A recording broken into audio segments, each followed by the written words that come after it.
네, 안녕하세요. 네, 버추얼 스레드, JDK 21의 신기능 버추얼 스레드 알아보기라는 주제로 발표를 진행하게 될 카카오의 안정수, 저희 사내 이름은 제임스라고 합니다. 네, 잘 부탁드리겠습니다. 먼저 간단하게 제 소개 시작하겠습니다. 저는 카카오에서 AI 플랫폼을 만드는 플랫폼 엔지니어링 업무를 맡고 있고요. 새로운 것을 배우고 공부하는 일을 좋아합니다. 하루하루 조금 느리더라도 저만의 속도로 구덩이를 메우고 있는 그냥 평범한 소프트웨어 개발자입니다. 여러분들 혹시 이제 제 세션의 타이틀을 이미 보고 오셨겠지만 대부분 제 세션을 들으러 오신 분이라면 자바를 중심으로 개발하시는 개발자분들이시지 않을까 그런 생각을 하는데, 혹시 JDK 21의 버추얼 스레드를 한 번이라도 들어보신 분이 계신가요? 오, 생각보다 너무 많이 오시는데. 네, JDK 21의 버추얼 스레드가 새로 나왔는데 그 기능이 어떤 것이고 또는 왜 이런 JDK의 버추얼 스레드라는 기능이 들어갔는지, 그런 배경부터 해서 실제 저희 그 서비스에서 녹이려면 어떤 부분들을 주의해야 되는지 이런 것들을 차근차근 살펴보도록 하겠습니다. 제 발표의 목차인데요. 버추얼 스레드가 무엇인지, 그리고 버추얼 스레드가 해결하고자 하는 문제가 무엇인지, 그리고 버추얼 스레드에 대한 구조, 그리고 어떻게 사용을 할 수 있는지, 그리고 이걸 사용했을 때 성능 테스트에서 어떠한 좀 이점이 발생하는지, 그리고 이걸 사용할 때 어떤 부분들을 주의해야 되는지에 대한 생각해 볼 점들을 말씀드리고 마지막으로 요약을 하면서 마치도록 하겠습니다. 버추얼 스레드는 JDK 21에 새로 들어온 기능인데요. JDK 21이 언제 나왔는지부터 해서 타임라인을 좀 정리를 해봤습니다. 9월 19일, 그러니까 얼마 안 됐죠. JDK 21의 LTS 버전이 출시되었습니다. LTS라는 건 롱텀 서포트니까 장기간 지원을 하겠다는 의미죠. 여러분들이 아마 익숙하게 알고 계시는 뭐 8버전부터 해서 뭐 17버전까지 쭉 있으실 텐데 21이 27 다음에 LTS 버전으로 출시가 되었습니다. 그러면 21이 출시되었다고 바로 사용할 수 있느냐? 그건 아니겠죠. 네. 왜냐하면 다른 기반하는 라이브러리들이나 서드파티들이 다 제공을 해야만 잘 사용하실 수가 있습니다. 대표적으로 요즘 많이 사용하고 있는 그래들이 21을 지원하는 버전이 8.4 버전인데요. 8.4 버전이 10월 4일 날 출시가 되었습니다. 코틀린도 요즘 많이 사용하시니까 궁금하실 텐데, 코틀린이 1.9.20부터 21을 바이트 코드 컴파일하는 것을 지원하고 있습니다. 그런데 언어만 제공한다고 사용할 수는 없겠죠. 저희 기반으로 가장 많이 사용하는 프레임워크인 스프링이 11월 17일, 그리고 스프링 부트 3.2가 11월 23일부터 정식적으로 JDK 21을 지원하는 버전이 출시가 되었습니다. 그런데 스프링 부트 같은 이런 프레임워크만 제공해서 되는 게 아니라 그걸 사용하는 IDE도 잘 지원을 해야겠죠. 그래서 며칠 안 됐는데 젯브레인의 인텔리제이가 12월 7일 날 2023 3버전을 출시를 하면서 정식적으로 IDE 레벨에서도 21을 문제없이 사용할 수 있게 준비가 되었습니다. 그러면 이 JDK 21에 들어간 기능이 상당히 많은데 그 중에서 제가 오늘 소개드린 건 버추얼 스레드이고요. 버추얼 스레드는 JDK 21에 추가된 경량 스레드입니다. OS 스레드를 그대로 사용하지 않고 JVM 내부의 스케줄링을 통해서 수십만에서 수백만 개의 스레드를 동시에 사용할 수 있게 제공하는 기능입니다. OS 스레드를 그대로 사용하지 않는다, 또는 내부 스케줄링을 사용한다, 또는 수십에서 수백만 개 사용한다, 이런 얘기가 좀 낯설 수도 있는데 차근차근 하나씩 설명해 드리도록 하겠습니다. 그럼 이 버추얼 스레드가 탄생하게 된 배경부터 하나씩 설명드리도록 하겠습니다. 먼저 전통적인 자바의 스레드 사용 방법에 대해서 한번 짚고 넘어가겠습니다. 네, 자바의 스레드는 OS 스레드를 랩핑한 형태로 사용하는 형태였습니다. 이런 것들을 플랫폼 스레드라고 하는데요. 자바 애플리케이션에서 스레드를 사용하면은 실제로는 그 스레드는 OS 스레드를 그대로 사용하는 형태였습니다. 그러다 보니까 이 OS 스레드는 생성 개수에 제한이 있고, 그리고 또 생성하거나 유지하는 데 비용이 상당히 비쌉니다. 그렇기 때문에 무한히 늘릴 수가 없는 단점이 있습니다. 그래서 애플리케이션에서 플랫폼 스레드를 효율적으로 사용하기 위해서 스레드 풀 같은 걸 만들어서 사용을 했었습니다. 그런데 이러다 보니까 스루풋에 조금 제약이 생기는 경우가 있습니다. 우리가 가장 많이 사용하는 그 스프링 MVC 스타일의 웹 API 구조를 생각을 해보겠습니다. 기본적인 웹 리퀘스트 처리 방식은 스레드 퍼 리퀘스트, 즉 하나의 요청당 하나의 스레드가 작업을 할당받아서 처리를 하는 구조인데요. 처리량을 높이려면 스레드가 아주 많이 필요합니다. 하지만 이 자바의 전통적인 스레드는 OS 스레드를 그대로 랩핑한 구조였기 때문에 OS 스레드를 무한정 늘릴 수 없는 단점으로 인해서 스레드가 제약이 되고 이 때문에 처리량의 한계가 금방 도달할 수 있습니다. 물론 내가 개발하고 있는 이 애플리케이션이 아주 작은 수준의 스루풋을 처리하는 단계라면 별 상관이 없고, 그리고 또한 이 스루풋을 늘리기 위해서 뭐 스케일 아웃이나 여러 가지 다른 대안을 사용할 수 있지만 아주 헤비한 트래픽을 처리하거나 아주 높은 스루풋을 처리해야 되는 경우에는 이런 문제를 회피하는 방법이 필요합니다. 그리고 이 스레드를 잘 사용하면 문제가 없었을 텐데 블로킹 IO에 대한 문제가 계속 발생했습니다. 무슨 얘기냐면은 스레드에서 IO 작업을 처리할 때 블로킹이 일어나는데요. 실제 작업을 처리하는 시간보다 대기 기간이 더 긴 문제가 있습니다. 지금 여기 보이시는 이 그림처럼 전체 프로세스를 처리하는 그 비즈니스 로직을 처리하는 구간보다 웨이트 타임, 대기하는 기간이 더 많기 때문에 스레드를 효율적으로 사용하지 못하는 문제가 발생했었죠. 이런 점을 극복하기 위해서 우리는 리액티브 프로그래밍이라는 이런 방법을 도입할 수가 있었습니다. 흔히 웹플럭스라고 많이 알려져 있는데요. 이 웹플럭스에서는 스레드를 대기하지 않고 다른 작업을 처리가 가능한 장점이 있습니다. 대신 이 웹플럭스 방식을 도입했을 때는 조금 단점도 있는데요. 코드를 작성하고 이해하는 비용이 상대적으로 아주 높습니다.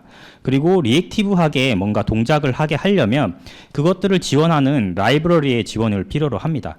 지금 여기 보이시는 이 그래프 차트가 플랫맵이라고 하는 리액티브 웹플럭스를 사용할 때 가장 흔하게 접할 수 있는 이 개념인데, 이 플랫맵부터 엄청 헤매는 모습들을 많이 봐왔거든요. 저도 이 부분들이 항상 몰라가지고 한번 다시 찾아보고 이런 과정들을 거쳤는데, 그것들이 생각보다 기존에 전통적으로 그냥 동기식으로 짜던 코드에서 이런 리액티브 스타일의 코드를 짜는 게 어렵다라는 걸 느낄 수 있었고요. 그리고 가장 많이 사용하고 있는 그 데이터베이스 커넥션에 대한 또는 ORM인 JPA 같은 걸 사용할 수 없고 R2DBC라고 하는 레퍼런스가 상대적으로 적은 이런 라이브러리들을 사용해야 됐기 때문에 이러한 부분들이 어려운 점으로 다가올 수 있었습니다.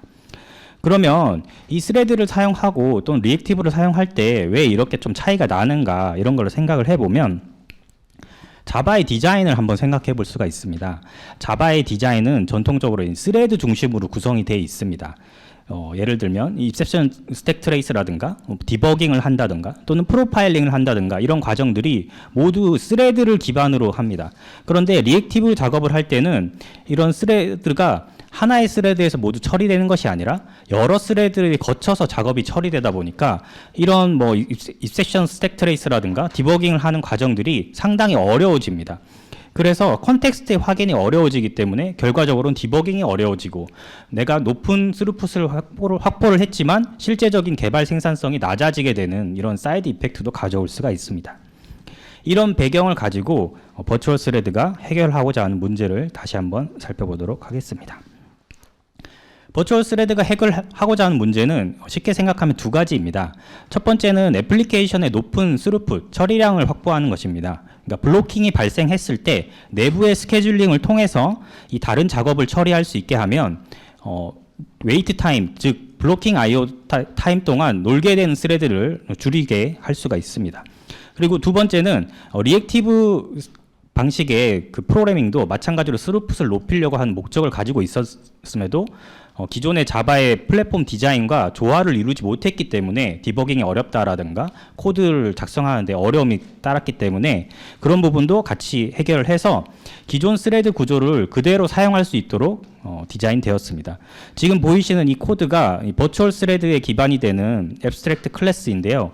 보시다시피 스레드를 익스텐드를 그대로 하고 있습니다. 이 말인즉슨 스레드를 그대로 상속하고 있기 때문에 기존의 스레드에서 사용하던 메소드를 그대로 사용할 수 있다라는 것을 이야기합니다. 즉 리액티브 프로그래밍과의 비교를 한번 해보면 처리량은 리액티브가 지원하는 그런 높은 처리량을 달성을 하고, 코드 이해도 수준은 MVC 스타일의 코드의 이해도 수준이 쉬운 것처럼 버추얼 스레드는 리액티브 스타일의 높은 처리량과 MVC 스타일의 동기적인 코드로 코드를 쉽게 작성할 수 있도록 지원하는 데 장점을 가지고 있습니다.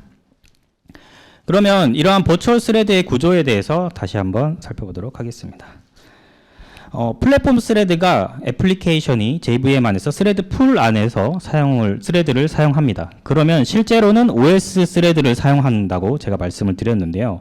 애플리케이션이 스레드 풀 안에 플랫폼 스레드를 사용하는 것이 OS 스레드와 1대1로 매핑되는 구조를 가지고 있습니다. 그런데 버추얼 스레드는 앞에 버추얼 스레드들이 따로 존재를 합니다. 그러면은 뒤에 있는 포크 조인 풀이라고 하는 이 풀이 있는데 그 안에 캐리어 스레드, 이게 즉 앞에서 설명한 플랫폼 스레드와 거의 동일한 형태이긴 하지만 명시적으로 우리가 플랫폼 스레드를 사용하는 것이 아니라 내부적으로 이 버추얼 스레드가 이것들을 결정을 해줍니다. 그래서 캐리어 스레드는 마찬가지로 OS 스레드와 똑같이 매핑되는 구조이긴 하지만 실제로 애플리케이션에서는 플랫폼 스레드가 아니라 버추얼 스레드만 사용하는 것을 확인할 수가 있습니다. 이 구조를 조금 더 들어가면요. 버추얼 스레드와 이 캐리어 스레드와의 릴레이션십, 관계에 대해서 조금 도식을 해봤습니다. 먼저 버추얼 스레드가 어떤 작업을 할당받아서 캐리어 스레드와 연결되어 있는 구조를 생각할 수가 있습니다.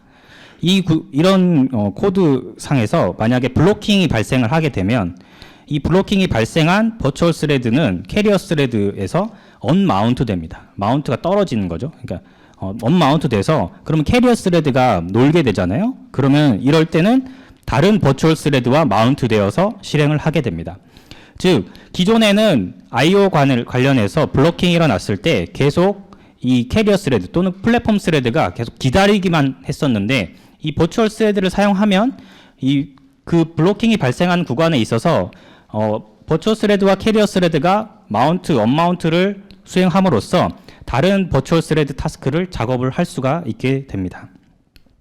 이렇게 되면 버추얼 스레드 수가 엄청나게 늘어나게 되는 구조이고 OS 스레드가 개수에 제한이 있는 거에 비해서 버추얼 스레드는 수십 또는 100만 개까지 생성해서 사용할 수 있게 됩니다. 그런데 이렇게 버추얼 스레드가 개수가 계속 많아지면 그 안에 있는 데이터라든가 이런 것들을 관리를 잘 해야 되기 때문에 사용하는 자원도 상당히 작게 유지를 해야 합니다. 그래서 이 버추얼 스레드는 JVM 레벨에서 이런 것들을 처리할 수 있게 다음과 같은 자원 사용량의 차이가 있습니다. 플랫폼 스레드가 메타데이터 사이즈에서 약 2KB 버추얼 스레드는 200에서 300바이트 정도 되고요. 메모리는 플랫폼 스레드가 미리 할당된 스택을 사용할 때 버추얼 스레드는 필요할 때마다 힙을 사용하는 구조로 사용하고요. 컨텍스트 스위칭 코스트도 플랫폼 스레드가 1에서 10마이크로세컨드라면 이제 커널 영역에서 발생한다는 게 OS 스레드를 그대로 랩핑하기 때문에 그런 거고 버추얼 스레드는 나노세컨드 단위에서 컨텍스트 스위칭이 발생할 수 있습니다. 그러면 이런 구조를 제가 쭉 말씀을 드렸는데 실제 어떻게 사용하는지 조금 살펴보도록 하겠습니다. 사용 방법은 이런 몇 가지의 샘플 코드를 제가 가져왔는데요. 처음에 보시면 스레드가 스타트 버추얼 스레드라고 하는 이 빌더를 통해서 사용하는 방법입니다. 그리고 두 번째는 스레드 오브 버추얼이라고 하는 빌더를 통해서 사용을 하는 방법이고요. 만약에 이 스레드에서 이름을 지정하고 싶다면 네임 같은 메소드를 추가를 해가지고 이 스레드의 이름을 지정할 수 있고 현재 실행하고 있는 스레드가 똑같이 앞에 스레드라고 하는 이름을 통해서 사용하기 때문에 이 스레드가 플랫폼 스레드인지 또는 버추얼 스레드인지 구분하기 위해서는 isVirtual이라고 하는 메소드를 사용해서 현재 스레드가 버추얼 스레드로 동작하는 건지 아니면 플랫폼 스레드로 동작하는 건지 구분할 수 있는 메소드도 제공하고 있습니다. 그런데 여러분들 실제 코드를 작성하실 때 이렇게 로우 레벨의 스레드를 직접 핸들링하는 경우는 많이 없으시겠죠. 그래서 익스큐터 서비스를 사용하는 경우가 있으실 텐데 익스큐터 서비스를 사용할 때 new virtual thread per task executor라고 하는 메소드가 새로 추가되었기 때문에 이걸 사용하시면 스레드가 버추얼 스레드로 동작하는 것을 확인할 수가 있습니다. 지금 제가 보여드린 이 샘플 코드를 실제로 실행을 하면 이런 결과를 얻을 수가 있습니다. 그런데 여러분들은 이 코드가 아니라 스프링 부트에서 어떻게 적용하는지가 궁금하실 것 같아요. 그래서 스프링 부트에서 적용하는 방법을 제가 가져왔습니다. 스프링 부트가 제가 아까 처음에 타임라인을 설명할 때 스프링 부트 3.2가 지금 릴리즈된 지 얼마 되지 않았지만 스프링 부트 3.2에서 만약에 버추얼 스레드를 사용하신다고 하면 이렇게 애플리케이션 야물 파일에 스프링 스레드 버추얼 이네이블드를 true로 지정하기만 하면 내부에서 발생하는 그런 톰캣 또는 와스에 대한 처리를 버추얼 스레드가 감당하게끔 처리를 얘가 알아서 해줍니다. 요걸 만약에 3.2보다 내가 3.2 버전을 사용하지 않는다고 하면 3.0대 버전이라고 하면 직접 빈을 등록하실 수가 있습니다. 지금 보시면 톰캣 프로토콜 핸들러 커스터마이저가 익스큐터를 지정을 하는데 익스큐터에서 앞서 사용법에서 설명드린 new virtual thread per task 익스큐터를 할당한 모습을 볼 수가 있는데요. 이 말인즉슨 내가 고정되어 있는 어떤 플랫폼 스레드의 개수 뭐 200개라든가 뭐 또는 특정 사이즈를 지정해서 사용하는 것이 아니라 그 타스크별로 개별적으로 버추얼 스레드를 할당해서 사용함으로써 모든 스루풋을 처리할 수 있게끔 하는 것입니다. 밑에 있는 것은 어싱크 타스크에서도 버추얼 스레드를 사용할 수 있는 모습을 보여드리는 겁니다. 그런데 이 버추얼 스레드가 지금 제가 설명을 쭉 했을 때 그냥 마냥 좋은 점만 있냐? 그렇진 않습니다. 이거를 사용할 때 조금 유의사항이 있거든요. 유의사항 몇 가지를 소개해 드리도록 하겠습니다. 첫 번째로 플랫폼 스레드가 버추얼 스레드로 갈 때 이것을 기존의 전통적인 스레드 풀 관점에서 보시면 조금 차이가 있다는 점을 말씀드리고 싶어요. 그러니까 무슨 얘기냐면은 이것은 스레드라고 하는 전통적인 OS의 자원이라고 생각하시기보다는 그냥 이것은 하나의 타스크별로 할당하는 단위다라고 생각하시는 게 좋습니다. 그렇기 때문에 이 플랫폼 스레드 하나를 버추얼 스레드로 컨버팅 하겠다라고 생각하시면 이 부분에서는 조금 미스가 있습니다. 그래서 그냥 단순히 기존에 전통적으로 작성해 놓은 플랫폼 스레드의 코드를 또는 스레드 풀의 코드를 그냥 버추얼 스레드로 바꾸기만 하면 그다지 체감되는 성능상의 이점은 누리실 수가 없을 겁니다. 그것이 아니라 개별 타스크를 버추얼 스레드로 할당한다는 개념으로 접근하시는 것이 좋습니다. 두 번째로 만약에 여러분들이 스레드 로컬을 사용하신다면 주의해야 될 점이 있습니다. 플랫폼 스레드 풀을 사용할 때 어떤 공유를 하기 위해서 스레드 로컬을 사용하던 관습적인 패턴들이 나타나는데요. 버추얼 스레드는 플랫폼 스레드와 다르게 수십 또는 수백만 개까지 늘어날 수 있기 때문에 그 내부에서 스레드 로컬을 남발하게 되면 이 부분들이 메모리를 엄청나게 점유하게 되면서 메모리 이슈가 발생할 수가 있습니다. 그렇기 때문에 스레드 로컬을 여러분들이 사용하시는 시점이 되면 내가 이거를 버추얼 스레드로 동작할 때는 조금 다시 한번 고민해 보시는 그런 부분들이 필요합니다. 그리고 마지막으로 싱크로나이즈드 사용하는 데 주의가 필요한데요. 싱크로나이즈드 사용할 때는 버추얼 스레드와 연결되어 있는, 즉 아까 마운트 되어 있는 캐리어 스레드가 블로킹이 됩니다. 또는 내부에서 이뿐만 아니라 뭐 JNI라고 해서 네이티브 콜을 할 때도 이런 부분들이 블로킹이 발생하는데 버추얼 스레드가 블로킹을 안 하게끔 만들어져 있긴 하지만 내부에서 싱크로나이즈다 또는 JNI 네이티브 콜을 할 때는 이 블로킹을 캐리어 스레드 상에서 블로킹 되어 있는 부분을 막을 수가 없습니다. 이런 부분을 이쪽 버추얼 스레드에서는 피닝이라고 하거든요. 그래서 피닝을 여러분들이 직접적으로 만날 일은 많지는 않으시겠지만 그래도 만약에 이런 부분들이 발견이 되면 이런 부분들이 피닝이 아닌지 확인을 해보실 필요가 있고 만약에 여러분들이 사용하시는 서드파티 라이브러리나 이런 코드 안에서 싱크로나이즈드가 있는 경우에는 이런 피닝이 발생할 수가 있습니다. 그래서 피닝을 회피하기 위해서는 싱크로나이즈드 형태로 코드가 작성되어 있는 부분들을 리엔터런트락이라는 방법으로 우회할 수 있는 방법이 제공이 되고 있거든요. 그래서 또는 여러분들이 사용하고 있는 현재 애플리케이션에서 피닝이 발생하는지 여부를 체킹하는 별도의 디버깅 옵션 같은 것들이 있습니다. 그래서 그런 부분을 통해서 여러분들이 피닝이 발생하는지 탐지를 하고 관련 코드를 좀 변경하는 부분들을 적용해 보실 수가 있습니다. 유의사항까지 알아봤는데요. 그러면 실제로 이 버추얼 스레드를 사용할 때 처리량이 늘어나는지 한번 성능 테스트 해본 결과를 공유 드리도록 하겠습니다. 성능 테스트는 총 두 가지를 설명드릴 건데요. 첫 번째 테스트 케이스입니다. 지금 보이시는 이 코드가 간단한 컨트롤러 구조인데요. get 매핑해서 뭐 블럭이라고 하는 패스를 호출하는 겁니다. 그냥 가장 흔하게 볼 수 있는 스프링 MVC 패턴이죠. 그래서 컨트롤러에서 밑에 보면 스레드 슬립을 강제로 걸었습니다. 스레드 슬립 1초를 걸면, 그러니까 저는 여기서 그냥 외부의 어떤 네트워크 IO를 통해서 별도의 서비스에 있는 뭔가 응답을 가져와서 조합을 해서 뭔가 반환하는 그런 케이스를 가정을 했는데요. 그래서 비즈니스 로직 처리에 스레드가 블로킹 되는 상황이라고 가정을 하고 성능 테스트를 진행을 했습니다. 이때 성능 테스트 머신은 4코어의 8기가 메모리, 그리고 우분투 20, JDK 21, 그래들 8.4, 그리고 맥스 힙은 2기가로 설정을 했습니다. 성능 테스트를 돌렸는데요. 플랫폼 스레드와 버추얼 스레드 총 3회씩 비교를 했고 둘 다 버추얼 유저는 3000으로 유지를 했습니다. 먼저 플랫폼 스레드 부분은 위쪽을 보시면 TPS가 199, 그러니까 즉 200에 약간 못 미치게 결과가 나오는 것을 확인하실 수가 있는데 이 부분은 톰캣의 기본적인 그 스레드 맥스 값이 200이기 때문에 200 TPS를 넘지 못하는 수준을 확인하실 수가 있고요. 그런데 버추얼 스레드로 바꿨을 때는 V 유저가 3000일 때 TPS가 거의 2975, 2979, 2978로 거의 3000에 육박하는 부분들을 확인하실 수가 있는데요. 물론 이게 단순히 앞서 설명한 그 테스트 코드가 스레드 슬립만 했기 때문에 그런 부분도 있지만 IO와 관련된 부분에 있어서는 버추얼 스레드를 적용했을 때 상당히 큰 효과를 누릴 수 있다는 것을 확인하실 수가 있습니다. 그래서 이 부분이 가장 핵심적인 부분이 아닐까 싶고요.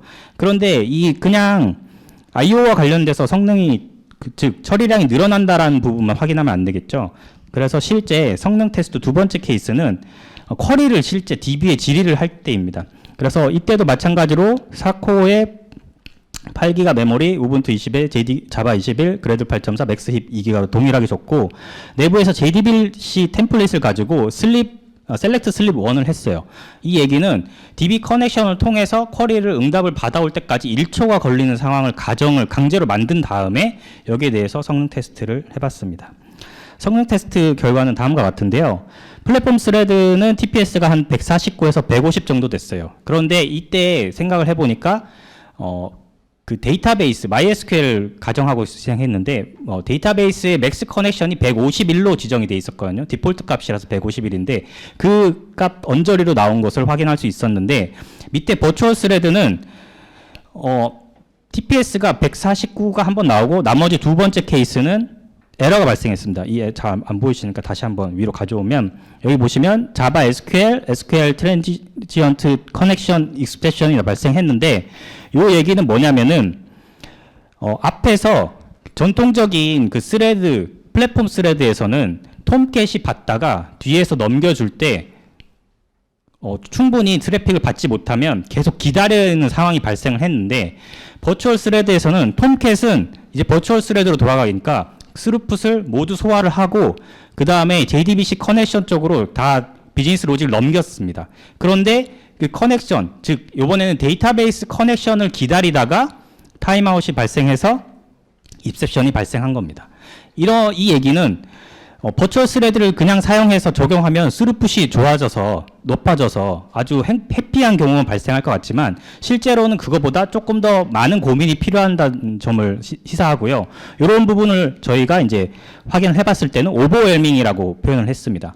즉 어떤 IO에 대한 처리를 넘길 때 뒷부분에까지 넘어가서 그 부분이 압도돼서 뒤에서 처리를 못하는 이런 부분들이 발생한다는 점을 알 수가 있습니다. 이걸 해석해보자면 IO 블로킹이 발생하는 경우에는 버추얼 스레드가 더 좋은 처리량을 보여줍니다. 그러지만 톰캣 서블릿이 버추얼 스레드로 스루풋을 뒤로 넘길 때 DB 커넥션을 가져오려다가 타임아웃이 발생하고 이것을 오버웰밍이라고 부릅니다. 근데 여기서 생각을 해볼 수 있는 게 기존에 쓰던 스레드 풀이 꼭 어떤 플랫폼 스레드가 비싸기 때문에만 활용했냐라는 생각을 해볼 수가 있는데 그렇지 않다라는 점을 확인할 수가 있었습니다. 뭐냐면 기존에 스레드 풀을 사용할 때 플랫폼 스레드가 비싸기 때문에 사용하는 점도 있었지만 일종의 스로틀 역할도 같이 수행했다는 점을 확인할 수가 있었습니다. 이 역할에 대해서 고민을 충분히 하지 않으면 버추얼 스레드를 단순히 도입을 했을 때 오버웰밍을 겪을 수 있기 때문에 그런 점들은 즉 제한된 리소스 또는 뭐 파일 IO에 대한 접근이나 이런 것들이 제한된 개수만 허용할 때는 뭐 세마포나 이런 걸 사용해서 제약을 해야만 잘 사용할 수 있다는 점을 확인할 수가 있었습니다. 그래서 전체적으로 쭉 한번 살펴봤는데 이런 버추얼 스레드를 사용할 때 생각해 볼 점들을 정리를 해봤습니다. 먼저 적합한 사용처인데요. 일단 버추얼 스레드를 사용하기에 적합한 사용처라고 하면 IO 블러킹이 발생하는 경우에 버추얼 스레드가 적합하다고 할 수 있습니다. CPU 인텐시브한 작업에는 적합하지 않습니다. 예를 들어서 내가 이미지 프로세싱을 해서 뭐 썸네일을 만든다든가 또는 동영상 인코딩을 한다든가 이런 작업은 IO의 인텐시브한 작업이 아니라 CPU 인텐시브한 작업이기 때문에 버추얼 스레드를 도입한다고 해서 처리량이 늘어나거나 그러진 않습니다. 그리고 가장 기본적으로 스프링 MVC 기반 웹 API를 제공할 때 편리하게 사용할 수 있는 장점이 있습니다. 가장 많이 사용되는 패턴이기도 하고 가장 쉽게 접근할 수 있는 방법이기도 하기 때문에 만약에 여러분들이 스프링 MVC 기반의 API를 만드는 그런 작업들을 하고 계신다면 JDK 21을 도입하시고 또는 스프링 부트의 좀 버전을 조금만 높이셔서 버추얼 스레드 기능을 이네이블 해서 사용하시는 게 어떨까 싶습니다. 그리고 높은 처리량을 위해서 웹플럭스를 고려 중이시라면 버추얼 스레드가 또 하나의 대안이 될 수 있다는 점을 확인할 수가 있었습니다. 예를 들어서 웹플럭스를 사용할 때 그런 스트림 형태의 서비스를 제공해야 되는 경우가 있고 그냥 단순히 우리가 높은 스루풋을 처리를 하고 싶기 때문에 웹플럭스를 도입하는 경우가 있는데 만약에 후자라고 한다면 버추얼 스레드라고 하는 새로운 대안이 생겼기 때문에 이거를 도입을 고민해 볼 수 있다는 점을 말씀드리고 싶습니다. 그리고 버추얼 스레드에 대한 오해를 다시 한번 정리를 해봤는데요. 버추얼 스레드는 기존 플랫폼 스레드를 대체하는 것이 아닙니다. 무슨 얘기냐면은 제가 아까 그 사용법에 대해서 설명을 드릴 때 오브 버추얼로 시작을 하면 버추얼 스레드고 아니면 그냥 기존에 그냥 플랫폼 스레드를 그대로 사용할 수 있다고 설명을 드렸는데요. 이 말인즉슨 버추얼 스레드가 기존의 플랫폼 스레드를 그냥 대체하는 용도, 그냥 이제는 앞으로 플랫폼 스레드는 사용 안 하고 나는 버추얼 스레드만 사용하면 돼 라고 하는 개념이 아니고 플랫폼 스레드도 충분히 그 자체로서 사용하는 용도가 있고 내가 필요한 경우에는 버추얼 스레드를 사용할 수 있다는 점입니다.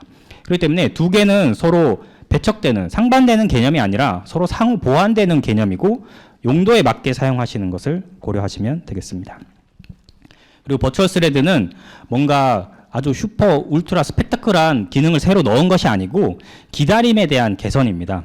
그러니까 IO 블러킹이 발생했을 때 그것을 기다리는 부분에 있어서 OS 스레드를 랩핑한 플랫폼 스레드, 즉 버추얼 스레드와 연결되는 그 캐리어 스레드의 기다리는 부분을 빨리빨리 해소시켜서 좀 더 높은 처리량을 가져오도록 한 기술이기 때문에 이런 것들은 기다림에 대한 개선이고 그리고 이런 부분들이 기존의 리액티브 코드에서 조금 아쉬웠던 플랫폼과의 디자인과의 조화를 이루어서 디버깅이라든가 코드의 프로파일이라든가 이런 것들을 좀 더 수월하게 할 수 있는 장점을 누릴 수 있습니다. 그리고 앞서 보셨다시피 도입한다고 무조건 처리량이 높아지지가 않습니다. 내가 사용하는 부분에 있어서 적절하게 사용을 해야 되고 만약에 여러분들이 어떤 뭐가 있을까요? 웹소켓을 처리하는 서버를 스프링 기반으로 코드를 작성하신다든가 또는 서버 센트 푸시라든가 또는 이런 부분들을 만약에 작업을 하고 계신다면 웹플럭스가 오히려 더 맞는 선택지일 수 있습니다. 근데 대표적으로 가장 많이 사용하는 패턴이 아까 제가 보여드렸던 스프링 MVC의 웹 API를 작성하는 코드 스타일이기 때문에 거기서는 적합한 대안이 되지 않을까 싶습니다. 그리고 이런 버추얼 스레드를 아까 구조를 내부적으로 조금 설명을 드렸는데 그 구조에서 보면 실제 이전에 플랫폼 스레드가 없어지거나 또는 새로운 유형의 완전히 새로운 스레드가 생긴 것이 아닙니다. 그냥 그 버추얼 스레드라는 것은 플랫폼 스레드, 즉 OS를 랩핑한 스레드가 기다리는 부분을 빨리빨리 해소를 시켜준 부분이기 때문에 완전히 동시성을 새롭게 개선해서 고랭의 고루틴이라든가 이런 부분처럼 완전히 새로운 개념이 적용됐다라고 보기는 좀 어려운 부분이 있습니다. 그리고 이런 버추얼 스레드는 설명드린 것처럼 스레드 풀에는 적합하지 않습니다. 타스크별로 버추얼 스레드를 할당해서 사용하셔야 되고 스레드 로컬 사용 시 메모리 사용이 기하급수적으로 늘어날 수 있기 때문에 이런 부분은 주의가 필요합니다. 그리고 싱크로나이즈드 사용 시 주의가 필요하고 리엔터런트 락을 사용해서 우회할 수 있습니다. 제한된 리소스의 경우에는 세마포 같은 것을 사용해서 코드를 좀 안전하게 대응할 수가 있습니다. 요약하면서 마치도록 하겠습니다. 버추얼 스레드가 더 좋은 이유는 결국 기다림에 대한 것이라는 겁니다. 버추얼 스레드는 플랫폼 스레드를 대체하는 것이 아니고 둘 다 사용이 가능합니다. 버추얼 스레드가 추구하는 것은 처리량을 증가시키면서도 기존의 디자인과 조화를 이루는 것이고요. 처리량의 증가는 리액티브 프로그래밍과 동일한 목적을 가지지만 보다 더 가독성이 좋고 개발자 친화적인 방법으로 이를 달성할 수가 있습니다. 스프링부트 3에서 기존 코드 스타일 그대로 사용하면서 혜택을 누릴 수 있을 것으로 기대를 하고요. 버추얼 스레드가 동시성을 완전하게 개선했다고 보기는 어려운 점이 있고 제약이 있기 때문에 이런 것을 정확하게 알고 사용해야 되는 부분들이 있습니다. 제가 이 버추얼 스레드를 계속 학습을 하고 실제 성능 테스트 같은 걸 진행해보고 이렇게 생각을 쭉 살펴보니까 이 버추얼 스레드 기능을 개발한 프로젝트가 프로젝트 룸이라고 하는 그런 자바 JDK 팀이 있더라고요. 그런데 이 프로젝트 룸의 그 리드 그 엔지니어가 이 프로젝트 룸을 얼마 동안 계속 개발했나 보니까 한 5년 정도 걸렸더라고요. 5년 동안 이 버추얼 스레드라는 개념을 도입하기 위해서 뭐 이전에 뭐 피버라든가 뭐 여러 가지 이름으로 불렸습니다만 그런 노력들을 했는데 보면서 그런 생각이 들었어요. 기존 스레드의 사용성을 해치지 않으면서도 단점만을 개선하기 위해서 가상 스레드를 결국 내놓았구나. 그런데 그 말인즉슨 처리량은 높으면서도 기존의 코드 스타일은 해치지 않았다. 결국 두 마리 토끼를 잡기 위한 노력을 많이 했다. 그런 점에서 저는 프로젝트 룸에 아주 진한 감동을 느끼면서 두 마리 토끼를 잘 노렸구나 이런 생각을 들었습니다. 네, 제 발표는 여기까지고요. 나중에 참고 자료 1, 2를 첨부하였습니다. 네, 발표 드려서 감사합니다.